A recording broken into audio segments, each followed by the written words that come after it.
right, so we got the 2.6 live stream, probably Friday. Don't know for sure. Waiting for the announcement either tonight or tomorrow. We'll know more soon. And the actual information that we know about 2.6 is very limited, but this video we're going to be going over what I think is going to happen in 2.6, what we didn't like about 2.5, and what we hope for the future, as well as how to build characters potentially in 2.5 if you need help.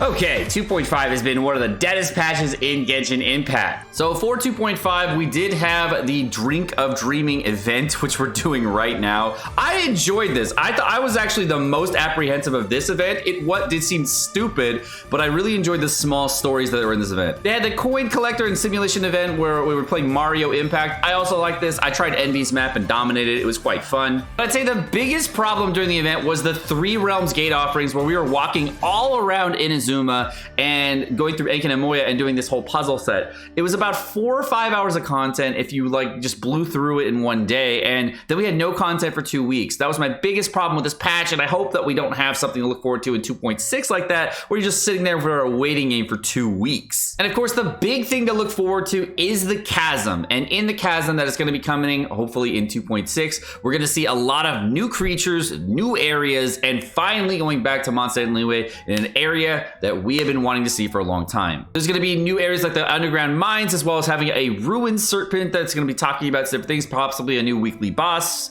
at some point, maybe not right away because we just got the Raiden Shogun boss, and usually we get a new weekly boss like every 3 or 4 patches. Yae Miko's introduction did leave the game really fun, but there was some, big pauses that people had, so I hope that this time around we're going to have some good things looking forward for new characters for Ayato. On YouTube, there has been a ton of leaks about Ayato. There is way more so than usual. There's gameplay leaks, there's lots of things, and I actually have only seen the base kit on the database website, and I've only actually watched like 1 gameplay clip of Ayato. I actually have not looked into like all the leaks, and I purposely don't, because it does spoil my enjoyment for the game when I do look into too many. So if you like watching the leaks, have fun. I'm not going to drop any leaks in this video, but he looks awesome. That's all I'll say.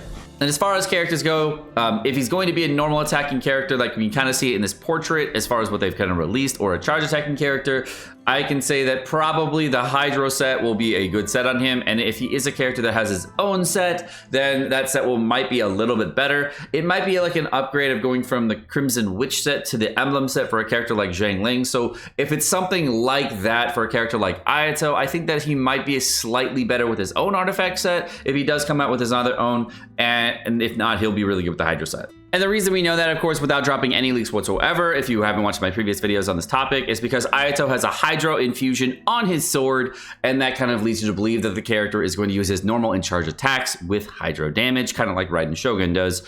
I do not know if it's going to be a normal in charge base like Raiden Shogun does, but, it is what it is. As far as weapons in Genshin Impact, there's a ton of different sword options that you can have available for him. One of the things that I think would be most interesting would be Anamona Kakagutsu. This weapon is a very strong weapon for anybody who has a really heavy elemental burst reliance. And if you're casting your elemental skill in quick succession, this will be a decent weapon for someone like that. The Alley Flash is always a good range weapon for anybody looking for high base and decent attack. Black Sword is probably the most interesting weapon people have been thinking about, because if he's a normal and charge attacker, this weapon really hasn't been used on any character but Keqing. And if this character is more gear-centric, kind of like Yoimiya is, then this weapon's going to be amazing on a character like Ayato. Black Live Sword, always a good rounder option if you can get kills, but if not, it's just kind of a variable stat stick. And of course, Sacrificial Sword and Iron Sting, probably not going to be the weapons you're going to go to, because they're more support style weapons, or characters that are based on reactions or more elemental skill casts. As far as the 5-star weapon options, you're pretty much stuck with the Jade Cutter and Nis Splitter. There's not going to be 2 other options. Some people have asked me about the Skyward Blade, and I thought this might be an option if he is a attacker that's kind of geared toward attack speed. We haven't had one yet that's going to be on attack speed, but if there is something like that, then maybe this could be a really good weapon. Only problem with this weapon, of course, is an energy recharge based weapon. So if he is a character that is really heavily reliant on elemental burst, then yes, this would be good. Now, this is the same problem I have with this weapon as I have with an energy recharge weapon for a character like Raiden Shogun, is that if your crit ratio and crit chance to crit damage ratio is not sufficient, or you don't have really high crit chance to crit damage artifacts, you can't really optimize energy recharge or attack percentage weapons to their maximum potential, because you just don't have enough good stats. So I think you'll be better suited with a character weapon like Jade Cutter or a Mess Splitter or potentially whatever his signature weapon is as far as a weapon goes, just for a character like Ayato, because it just seems like a much smarter option. So the only other alternate artifact set I can think of is the Shimenawa set. This set is really, really good for people that pop their elemental skill and then use that as their elemental burst, like as a burst type of mode, and then at the end of their rotation use an elemental burst if necessary, and it's very good for that particular situation.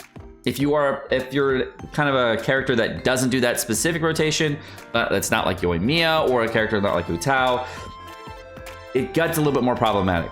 Characters like Tartaglia can kind of optimize this set to make it work, but it doesn't actually work perfectly because you use the 15 overage energy at the end of the rotation, or you start at the start of the rotation, and it kind of works, but you just never get enough energy afterward to make it work. So you can kind of make this work if you have like a refund burst cost.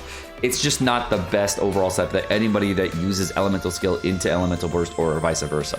That's why it's not really good for characters like Zhao, because you can't really get the energy back in time that you need for the actual casting. Last artifact set that was very interesting for him was going to be the original set, which would be a gladiator set. And if he is a sword wielding character, it is a set that you could actually potentially use in Ayato because it's going to be an attack percentage based set as well as a normal attack damage set. So if Ayato is a normal attacker, this does seem like a possible set that you could use on him. Now this set versus the hydro damage set will have slightly lower damage, but it will be almost exactly the same. Only problem with the set, of course, is that you can't really use charge attacks. So if you wanted to save a bunch of resin and just use a gladiator set, that would probably be perfectly fine.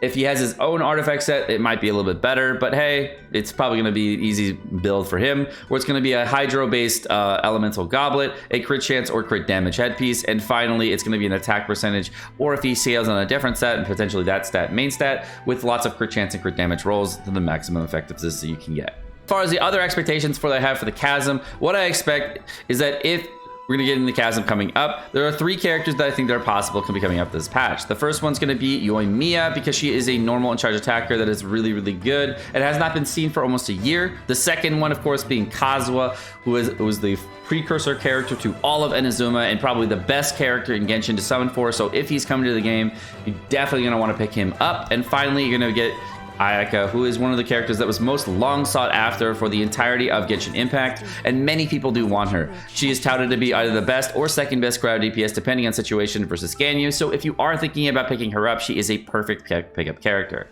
Between Yoimiya and Hu Tao, if you're a player that does not own Hu Tao, Yoimiya is a perfect alternate pickup. She is a great character to have. Between the two characters, my preference character between Yoimiya and Hu Tao is Yoimiya, because Yoimiya is a ranged DPS and can actually deal a lot of damage and fit into larger team compositions. She also has access to characters like Yunjin, who also might be good for a character like Ayato in the future. So if you wanted to share supports like between Yoimiya and Ayato and actually utilize characters for multiple supports, Yunjin is a great character to build in this particular patch. I hope that Yoimiya is coming. I just prefer Yoimiya over Hu Tao. It's just my preference, by the way. It's just they're about the same in damage. If you're wondering if you already have Tartaglia or Kokomi, if you should get Ayato, the answer is completely up to you.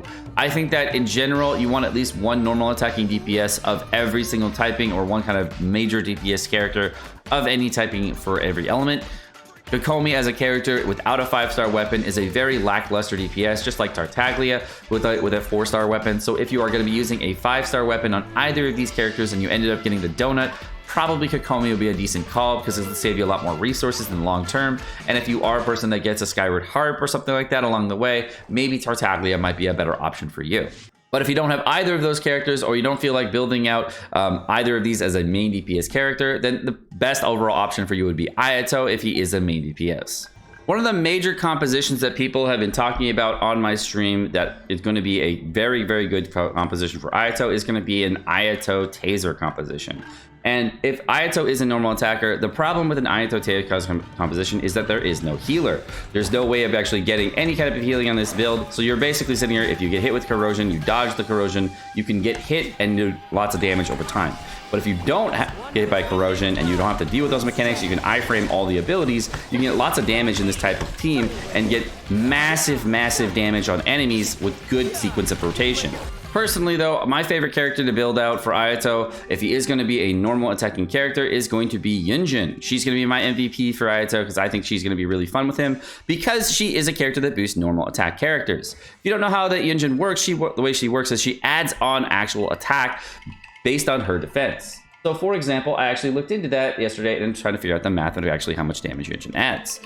So if we were looking at a character, what we were doing yesterday was trying to figure out actually how much damage Yunjin would add on a Thundering Pulse or a Rust. And what you do to calculate that is on the left-hand side here, we just have the natural damage for a Yoimiya with a Rust. And this is what she would put out on an average crit damage basis, an average of about 28,000 damage per second with 78% crit chance. And you should be melting and vaping on every hit. This would be 43,000 APS. But again, that's very different. And of course, if you add on the Yoimiya modifier with her elemental skill, then she jumps up dramatically. Now, looking at Yunjin with a Rust, what you do is you take Yunjin's defense and you use that as the attack modifier, multiply it times her skill damage, take the Yoimiya crit damage as well as the Yoimiya additional damage that you would have and multiply it against the damage from Yunjin, and that's where you get the actual damage add. So this is where how additional damage is being added to your overall DPS. So you basically then would take the Yoimiya modifier and add these two values together. So for a character like Yoimiya, you're only getting a small amount of damage, but for any character that doesn't have any additional damage, you're actually getting a large amount of damage increase versus the actual original value. Characters like Yunjin can actually increase the amount of damage that you're dealing by about 50% depending on like what you can actually see for the actual normal and charge attacks. So if Ayato has any kind of modifiers that are kind of like Yunjin, where she like a self-boosting kind of mechanic, kind of like Yoimiya, then this is going to be a hat on top of a hat situation where you can add on multiple adds for the damage. And I feel like this is a great way for building for damage. It's not built on optimizing your reactions, just more so for building your damage off one character. So she's kind of the character I find to be the most awesome. As far as a build for Yunjin goes, if you don't know, she's good at C0 or C6. C3 is where I have her on my free-to-play account just to maximize her overall stats, but C0 is perfectly fine. As far as the build goes, it's very simple. You just go for defense, defense, and defense as much as you can, with energy recharge as the primary subset that you want to shoot for, as well as a weapon like a Favonius Lance in order to get maximum energy recharge. The other subset you want on Yunjin is going to be crit chance in order to optimize the Favonius Lance so that you can proc the Favonius Lance as much as possible and get yourself as many crits as you possibly can.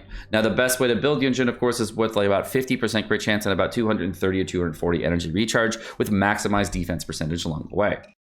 So for the rest of 2.5, we got one combat event, which is looking pretty fun. But other than that, we have a pretty light patch. So I hope 2.6 is going to be a much meatier patch with a lot more content, a lot more events, and a lot more things to do along the way. Because I'm going to be honest, 2.5 was probably the deadest Genshin has ever been. And I'm hoping that we'll add some more content. Have a great day, guys.